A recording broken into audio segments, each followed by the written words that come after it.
I've spent several hours aligning the front fenders and nose piece.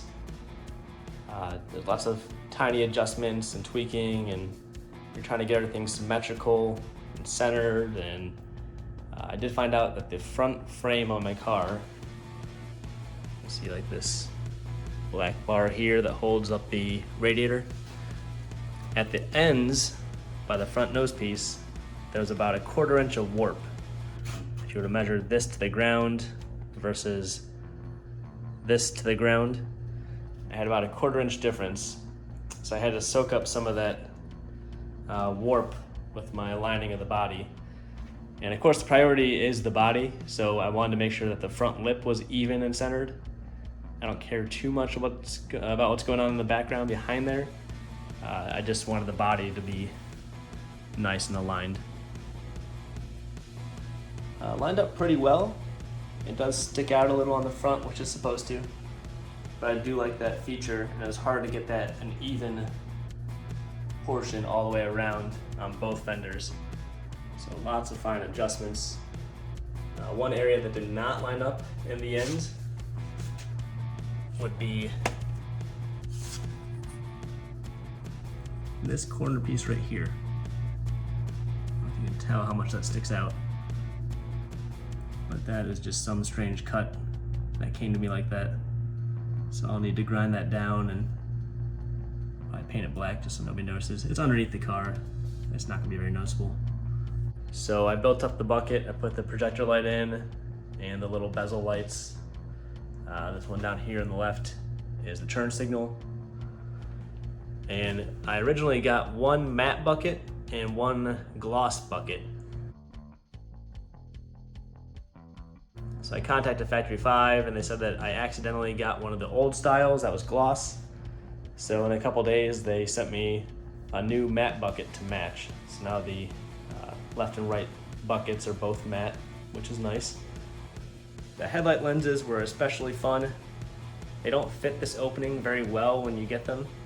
So over 5 or 6 days, I was heating them up with a heat gun and kind of molding the lens to the shape of this opening.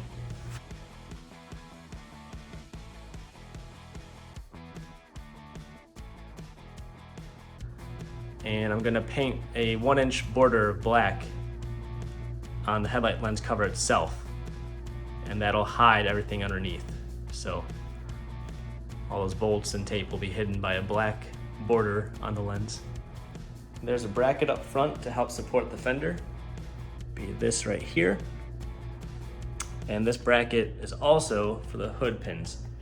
So this portion of it helps hold down the hood pin, which holds down the hood.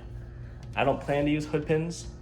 I'm gonna be using an aftermarket supplier kit that allows you to make your hood into a clamshell.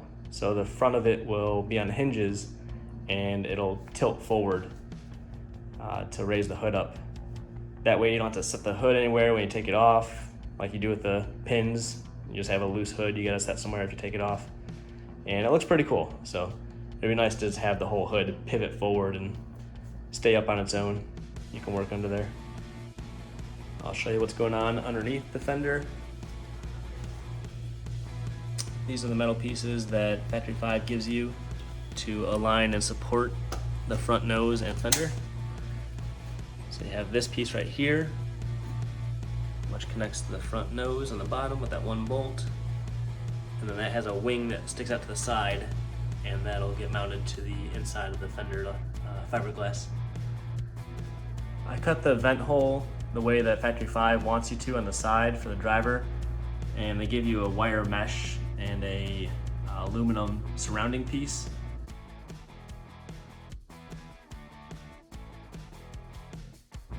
And I didn't like the look of it.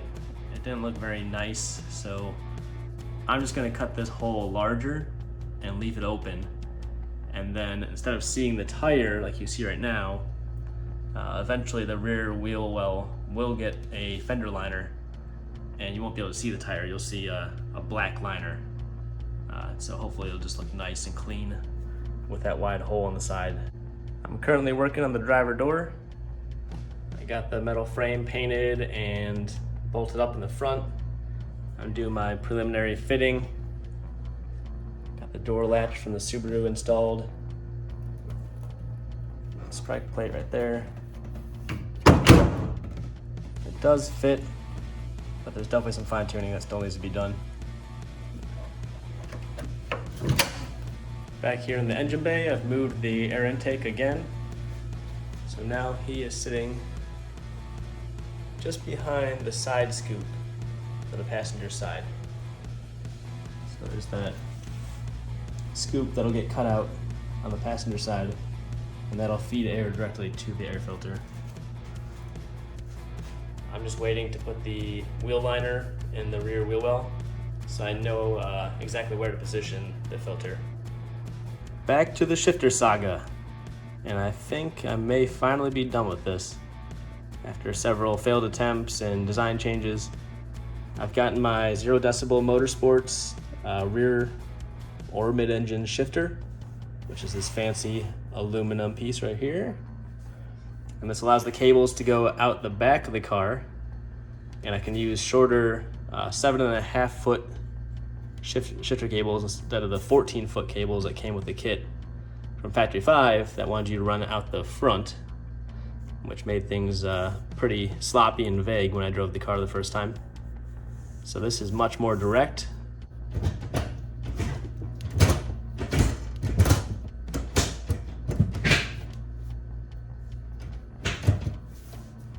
You can tell when you're in gear, which is fantastic compared to last time. This did force me to move my handbrake.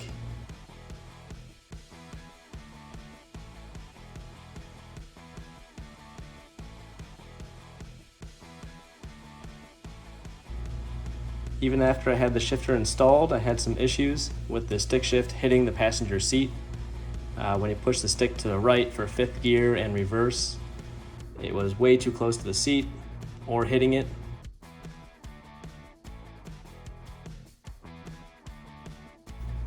So I swapped in another stick from a late 80s Toyota MR2, the AW11 series, and this stick is straighter in this direction, whereas the one that came with this shifter kind of notched out to the right.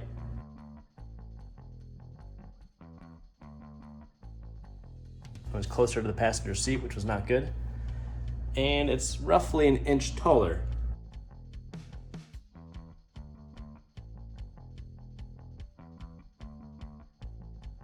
So it gives you a little more leverage, and it makes the shifting easier and smoother, in my opinion. So I like this a lot. I think it's a nice setup, and I finally gained the clearance I needed to the passenger seat. I'm using 7.5 foot shifter cables. They're just long enough to get from the shifter back to the end of the transmission. You want those lines as short as possible and as straight as possible for the most direct feel and smoothest shifting. So you don't want large loops and kinks. You do have to bend it out of the way in some areas. For instance, I'm bending to avoid the drive shaft there, or half shaft, drive axle, whatever you want to call it. So I do have to put some bends in it, but you try to minimize them the most you can. I covered some of the wires with a nice plastic split sleeve sheathing. See right there. And that's to hide some of the wires and consolidate them, pull them up and out of the way, just to tidy up the engine bay a little bit. I spent a while organizing all the hoses and wires coming out of the firewall down here. The rear bumper has been one of the easier pieces to work on. It's only got a couple seams to line up on the driver's side and the matching one on the passenger side. So once you get those good, you can drill your holes. Right now they're just clecoed on temporarily, so I can pop it on and off if I need to. Just easier than undoing 6 bolts every time you need to take it off. And underneath the car, there's just a couple areas that you're bolting to the frame. Again, those are clecoed on temporarily right now. And I did need to drill a notch in the bumper to clear the bolts that come through for the transmission mount. So you can see that little square notch there, just to clear those bolts. I have several ideas on how I want to cut out the rear bumper. I've seen lots of different things done on the forums. I see what Factory 5 has done on their Showcars, and I'm trying to come up with something that looks good but isn't crazy or difficult or look gaudy. So I'll show you a few of my ideas. Leave me a comment down below on which ones you like. It would be a combination of using black mesh. I bought this plastic honeycomb. In some areas I might use like black vinyl or paint it black, which would be easier. So kind of a combination of those things. I haven't really decided yet, just playing with some ideas.